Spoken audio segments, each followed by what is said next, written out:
Hola, bienvenidos a La Silla Vacía. Soy Daniel Pacheco, editor general. Un saludo a todos los que nos ven por Canal 1 en televisión y a los que nos siguen por el YouTube de La Silla Vacía. Hoy nos metemos en un mundo histórico. La historia de Gabriel Turbay, el líder olvidado del Partido Liberal que habría podido cambiar la historia de Colombia. Estamos desde la redacción. Olga González es columnista de La Silla Vacía, es investigadora asociada de la Universidad París Diderot. ¿Qué más, Olga?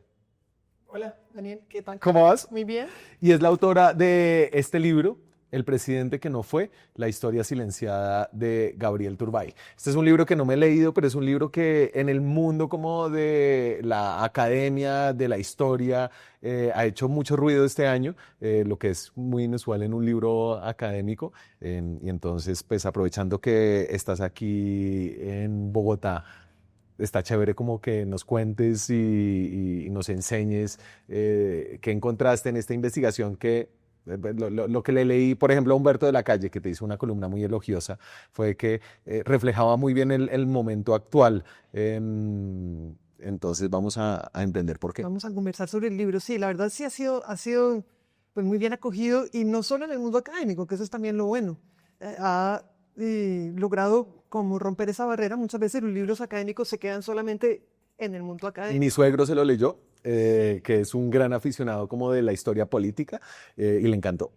Bueno, chévere, saludos al suegro. Ve, eso es muy bonito porque hay una generación, digamos, la gente mayor de 60 años que sabe quién era Gabriel Turbay, que cuando le dicen Gabriel Turbay saben quién era, aunque no saben exactamente quién era. Yo no sé, o sea, primero que no sabía quién era, que no sabía que existía, y todavía no soy bien quién era, entonces pues eso es lo que nos vas a contar, sobre todo nos vas a contar cómo tu investigación aportó a contar una historia silenciada sobre Gabriel Turbay. Entonces, exacto, digamos, la gente mayor, un poco mayor, sabía quién era. Entonces, pues a los que les interesa un poco la política, la historia y economía general, muy naturalmente es un público al que le llega ese libro, como Humberto de la Calle. Dice que su papá era turbayista y que gente como él, por ejemplo, porque Humberto de la Calle nace después de que Turbay muere, Sí. pero su papá fue turbayista, pero ese tipo de personas como Humberto de la Calle no entendían por qué su papá era turbayista, no sabían realmente por qué era turbayista y con este libro ya entendieron por qué hubo toda una generación, la de sus propios padres,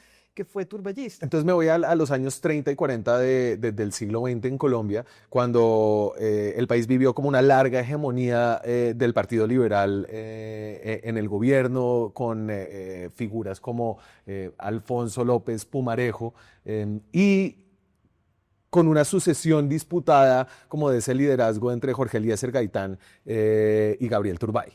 Sí, bueno, vamos a los años 30 al 46, no es tan largo, son 16 años nomás. En el siglo XX no es tan largo. La hegemonía en realidad fue de los conservadores, que fue desde el año 1886 hasta el año 1930, eso se llama la hegemonía conservadora, donde los conservadores, pues... Hicieron la constitución que duró 100 años. Que duró más de 100 años y sobre todo transformaron la visión de país, un país muy hispanista, muy católico, muy centralizado, muy rígido. Claro, pero esas décadas fueron como unos años de oro para Colombia de los 30, 40, antes del surgimiento de la violencia. Entonces, exacto, eso lo rompe este periodo de lo que se llamaría la República Liberal, años 30 al 46, que no fueron tantos, pero que fueron mucho más determinantes, es decir, y le dejaron muchas más cosas positivas a Colombia, pues que otras cantidad de gobiernos que han pasado después o periodos. Que evoca el presidente Petro constantemente como a esa revolución liberal que él ha tratado como de replicar. Tiene razón en evocarla y de hecho no es el único. Quien haya estudiado la historia de Colombia va a realzar este periodo del 30 al 46. Digamos, lo que más se conoce es lo que hizo López Pumarejo. En los años 34 al 38, la revolución en marcha. Petro habla de la revolución en marcha, esto ha sido estudiado por Tirado Mejía, por otros, pero pues sobre todo por Álvaro Tirado Mejía, y pues tienen razón en exaltarlo porque fue un periodo de realizaciones, de cosas positivas. En Colombia no siempre hemos estado, digamos, con leyes retrógradas, no, ha habido cosas positivas en ese periodo, hay otros también, Sí. y hay que rescatarlos, también hay que hablar de las cosas positivas. Claro, que es un periodo que hace que uno dude al decir que Gustavo Petro es el primer presidente de izquierda de la historia de Colombia, ¿no? Digamos que Alfonso López Pumarejo era Es decir, el que diga esa frase no ha estudiado el siglo XIX, para empezar, cuando hubo gobiernos radicales muy importantes, con unas leyes muy avanzadas, muy de avanzada, y que si uno las lee hoy incluso, pues creo que sería difícil de poner en Claro. práctica. Preséntame al personaje principal de que este thriller político de Gabriel Turbay. ¿Quién era él? Bueno, Gabriel Turbay nació en Bucaramanga en 1901, hijo de libaneses que llegaron a Colombia a finales del siglo XIX. Entonces es un migrante de segunda generación. Digamos, su lengua natal en su casa es árabe, es francés, porque el Líbano tenía relación con Francia muy fuerte, pero él es escolarizado en un colegio católico, el San Pedro Claver de Bucaramanga, y habla, pues es perfectamente colombiano, es colombiano como tú, como yo. Sí. Sencillamente tiene padres libaneses. Y va a tener una carrera, pues para decirlo en muy pocas palabras, meteórica en la política colombiana, de la mano justamente, o sea, va a ayudar a que llegue estos gobiernos liberales, y en estos gobiernos liberales va siempre a tener puestos importantes ayudando a esta transformación con eh, acciones, leyes, propuestas, debates. Fue un gran congresista, fue un gran ministro.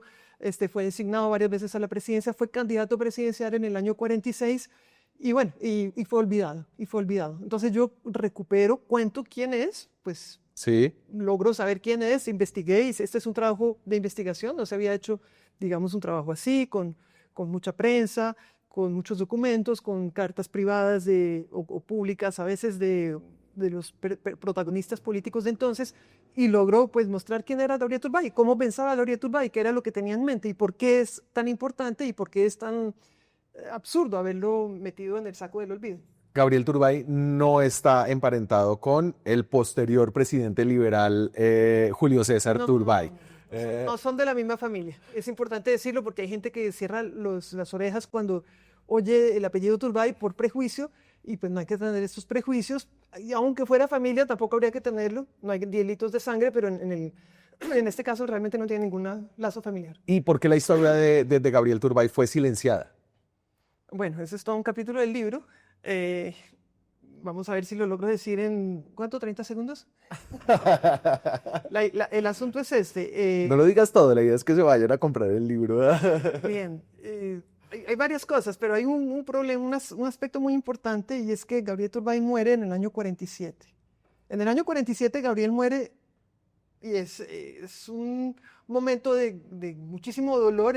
Tengo un par de portadas de periódico. Genera un impacto gigantesco cuando muere Gabriel Turbay. Ese es el periódico El Demócrata de Bucaramanga. Bueno, aquí fue y hubo un entierro apoteósico en Bogotá, en Bucaramanga se le hicieron honores, etcétera. Muy joven, ¿no? Muere a los 46 años. ¿Y qué pasa? Que él muere en el año 47, noviembre, lo entierran en diciembre, y a los muy pocos meses sucede el Bogotazo. Y el Bogotazo, pues el Bogotazo transforma la ciudad de Bogotá, porque el centro de Bogotá, muchos edificios de Bogotá fueron destruidos durante el Bogotazo. La gente se fue de Bogotá. En fin, el Bogotazo fue una cosa decir, fue un trauma muy grande para Bogotá, para Colombia. Y para el Partido Liberal. Para el Partido Liberal, pero también tiene que ver ese Bogotazo con el olvido de Gabriel Turbay. Es decir, Gabriel Turbay también quedó como que en los escombros del Bogotazo. Gabriel Turbay era un rival dentro del Partido Liberal de Jorge Eliezer Gaitán. Sí, en el año 46, en las elecciones para presidenciales, para escoger al sucesor de López Pumarejo, hubo dos rivales. Básicamente la campaña fue entre Gabriel Turbay, que era el candidato escogido por el Partido Liberal, y Gaitán, que era el candidato proclamado por él mismo directamente en relación con la masa, sin intermediación de partido. Sí. Esa fue la rivalidad que hubo. Digamos, ellos fueron cómplices en muchos otros momentos de su vida política, sobre todo al principio. En el año 28, por ejemplo, hacen juntos el debate de las bananeras, y en el año 46 son rivales. Y pues el libro cubre exactamente todo este periodo y trata de mostrar cómo fue esa campaña del año 46, que fue muy fea. Fue una campaña muy fea, donde desgraciadamente hubo protagonistas de primer orden que pues hicieron cosas espantosas, racismo, contra Gabriel Turbay fue exacerbado en ese momento. Tú rescatas varias caricaturas de la época, que en esa época la caricatura política era como un medio muy influyente, muy atado. Pues yo no lo tenía claro que Álvaro Gómez había hecho caricatura política. Esta que tengo acá, esta no es de Álvaro Gómez, Esta no sabemos bien de quién es. Esta este sale apareció en Jornada. Sí, en el momento de la selección. Jornada, que era un diario Es el diario de Gaitán, es el diario de Gaitán. En esa época, pues cada sector político realmente tiene un partido. El más virulento, el más feo fue el diario de Laureano Gómez y todos los diarios Claro, conservadores. entonces aquí es como pues la deformación física, un poco de los llamados turcos, que eran como todos los inmigrantes del Medio Oriente, con su sombrerito como medio marroquí Sombrero pez y todo esto, y, sí. y la nariz. Sí, la caricatura a duras penas expresa pues un porcentaje mínimo de lo que fue el racismo, porque los editoriales, las columnas, lo que se decía probablemente en radio, que de eso no tenemos tanta registro, desgraciadamente no fue conservado, todo eso realmente fue un ambiente horrible, muy violento, muchísimo racismo, el espacio público se llenó de racismo en ese momento. ¿Cómo la historia de Gabriel Turbay y de su debate interno en el Partido Liberal habla del momento actual, Olga? Bueno, yo creo que el libro es un libro de historia, pero también es un libro sobre ideas políticas y cultura política.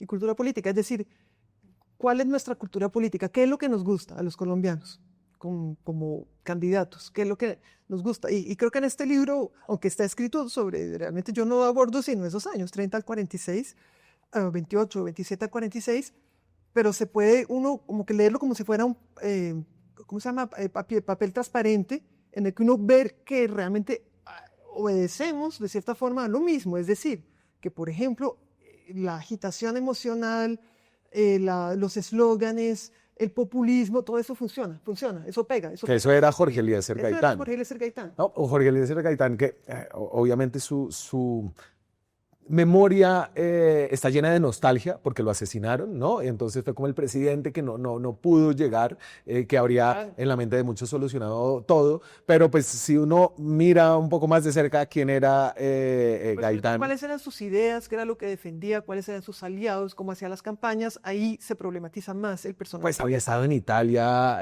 fascista Sí, bueno, él también estuvo en la Italia fascista. Ajá. Turbay también estuvo en la Italia fascista. Dicen que imitaba muy bien a Mussolini, por ejemplo, que lo hacía y era muy divertido. Pero cuando uno lee lo que escribe Turbay sobre Mussolini y sobre el fascismo, pues entiende que él caracteriza perfectamente lo que es un sistema autoritario fascista. Y cuando uno mira algunas, bueno, Gaitán no se puede decir que fuera fascista como fue Mussolini, pero sí en ningún caso, pero sí que le copió algunas técnicas de propaganda, esencialmente. El rol de la propaganda, que Mussolini fue el primer dictador moderno en realmente amplificar la propaganda, en usar la radio, en mostrarse de cierta forma. Bueno, y Gaitán probablemente eso sí se lo copia a Mussolini. Entonces es como que entender que en nuestra cultura política las formas quizás importan más que los contenidos. Cuando uno va y lee y estudia y mira realmente lo que dice Gaitán, es muy problemático. Sí. No porque fuera un fascista estilo Mussolini, sino porque, por ejemplo, era muy enemigo de los comunistas, porque era muy enemigo de los sindicatos, porque tenía una forma también un poco violenta de ser, porque siempre estaba privilegiando la propaganda, digamos, pero con unas palabras que funcionaban. Es decir, sabía hablar con palabras calientes, como se dice en periodismo, sabía interpelar al pueblo, etc. Y había una gran identificación con él. También le gustaban mucho los lujos, le gustaba el caviar, Sí, los trajes finos. Finos, el carro del último modelo, toda esta cosa. O sea, pero yo estoy escuchando, o sea, la lista de compras de Gustavo Petro al mismo tiempo que sus discursos en plaza pública. Te pongo uno cortico donde utiliza la historia como un arma de propaganda. Esto es Gustavo Petro en la Plaza de Bolívar hablando de la guerra a muerte y la espada de Bolívar. Por eso el pueblo está levantando la bandera que levantó Bolívar aquella vez. Esa bandera él mismo la llamó la bandera de la guerra a muerte. A ver, y de nuevo, no me he leído el libro, pero siento que tú crees que Petro es un Gaitán y que la izquierda hoy no tiene a un Gabriel Turbay que habría sido mejor. el mismo Petro dice que las influencias de él desde muy niño eran una mamá gaitanista y un papá laureanista. Ajá. Yo creo que eso se nota en su cultura y en lo que la forma como él sí ve la política y el mesianismo de Petro, el caudillismo, un poquito el desdén de los partidos, de la organización, todo esto. Esto es muy, muy similar a Gaitán. Ajá. Entonces sí, y creo que Petro también conoce de Gaitán lo que es el verbo. Gaitán era un histrión tremendo, tremendo, y Petro tiene su histrionismo, claro. Un gran histrionismo, ¿no? Sin duda, sin duda. Entonces sí hay cosas muy parecidas y en efecto pues hubo una izquierda más, digamos, sólida, con propuestas, quizás más cerebral, aunque también Gabriel Turbay también era de plaza pública y de echar discursos, todo esto, pero también eso quizás se ha ido acabando. Entonces quizás sí hay que recuperar más contenidos también, no, es decir, Gabriel Turbay fue un hombre de izquierda, liberal de izquierda, ambos eran del sector de izquierda del Partido Liberal, siendo, pienso yo, Gabriel Turbay muchísimo más estructurado que Gaitán. Pero hay que, pues, pienso yo en la izquierda, a mí me interesa que el proyecto de izquierda exista en Colombia, hay que recuperar esto, hay que ver qué personajes hubo, Carlos Gaviria también fue muy interesante. Bueno, hay otros personajes que ha habido en la época reciente y que quizás, y ojalá en el futuro, pues que rescatemos esta forma de ser política. Háblame de Iván Cepeda, que es el futuro de la izquierda. O al menos así se plantea como... este programa lo estamos grabando en noviembre, ¿no? Entonces pueden estar pasando muchas cosas. No, ojalá que nada terrible, ¿no? Pero digamos que si todo sucede como pensamos, pues Iván Cepeda es el candidato de la izquierda. No está claro si es el candidato de Petro en este momento de noviembre. No sé si ya para diciembre sea más claro ese apoyo. Pero no. ¿cómo ves a Iván Cepeda como una figura del futuro de la izquierda? Bueno, tiene una lucha muy importante en el Movice, sin duda. Iván Cepeda, realmente ese es su ADN, el Movice, el Movimiento de Víctimas de Crímenes de Estado. Claro, pero el Movice es, no sé, como... Ese fue lo que él hizo, lo más importante que él hizo, digamos, y eso es indudable. Pues está muy vinculado al Partido Comunista, como al ala sus papás, Gira Castro y Manuel Cepeda, eran pues dos líderes comunistas muy importantes. Y no sé si a Cepeda lo ves dentro de esa línea de una izquierda... Yo pienso que hay un problema y es que la izquierda no se atreve a criticar a Petro. Y a Petro hay que criticarlo, a los caudillos y al populismo y a las cosas absurdas como... por ejemplo, andar bombardeando niños o andar comprando aviones de guerra, eso no es de izquierda, no, lo siento mucho. O quitar el subsidio Colombia sin hambre, eso tampoco es de izquierda. Entonces, uno es de la izquierda, pues tiene que decir, no, lo siento, señor, camarada, compañero, bueno, tampoco me gusta que se vista de Gucci, Louis Vuitton, etcétera. Me parece que no, hay que ser un poco consecuente, que apoyar la industria nacional. En fin, hay mil razones desde la izquierda para decir, Petro, momento, por favor. Y Cepeda, pues creo que sí le han faltado, no, pues como más argumentos, contundencia para decir eso. Uno ve a Cepeda un poco, en ese sentido, a mi juicio, pues un poco débil, un poco... Claro, pero porque la figura, y no sé cómo va a ser el futuro de eso, la figura más influyente de la izquierda, pues definitivamente en el siglo XXI se llama Gustavo Petro, que logró algo que era muy difícil, era juntar a todo ese combo que tiene unas luchas intestinas muy importantes bajo... la potencia como de ese caudillismo. Pero ¿qué pasa? Es que Petro no nació ayer. Petro es el fruto del el polo democrático alternativo, un partido que existió sin el polo. Si el polo no hubiera existido, Petro no estaría en la presidencia. Sí. El polo fue un trabajo colectivo, con gente como Carlos Gaviria, con gente como Robledo, con gente como Iván Cepeda, como Clara López. Entonces, no es que Petro nazca y sea el gran... No, esto tiene una historia. Que es un poco, y termino volviendo a Gabriel Turbay. Esas historias menos conocidas de unos líderes que tal vez no tenían esa conexión emocional son importantes. Sí, tenía también. Recuerda que él le ganó a Gaitán en esas elecciones. Okay. Él le gana a Gaitán en esas elecciones de 46. Tenía también una organización partidista, sino que, digamos, Gaitán supo utilizar mejor la propaganda. De la misma forma como hoy Petro utiliza muy bien Twitter, lo utiliza, o sea, bueno, sin ortografía, diciendo cualquier cosa, pero le funciona. Habla con un petrista, ellos creen todo lo que dice el aparato de propaganda de Petro, RTBC, etcétera. El presidente que no fue, la historia silenciada de Gabriel Turbay, una lectura chévere para explorar cómo los años 30 y 40 incluso los de hoy. nos hablan hoy en día. Olga, muchas gracias por pasar por acá, muchas gracias por tus opiniones en La Silla Vacía, creo que son muy chéveres, una mirada crítica de izquierda aporta mucho, así Vale. que un gusto tenerte por aquí. Gracias, Daniel. Muchas gracias a ustedes por estar aquí pegados en vacaciones con estos contenidos de fin de año. Nos vemos en estos días con más cositas que vamos a tener para que estén descansando y también pensando en este diciembre. Chao, que les vaya bien. Vienen las elecciones de 2026 y el panorama político todavía no está claro. En el canal de YouTube de La Silla Vacía le explicamos a profundidad y sin sesgos las movidas de poder que serán claves para tomar decisiones el próximo año. Suscríbase a nuestro canal, active la campanita y haga parte de una comunidad que apoya el periodismo independiente.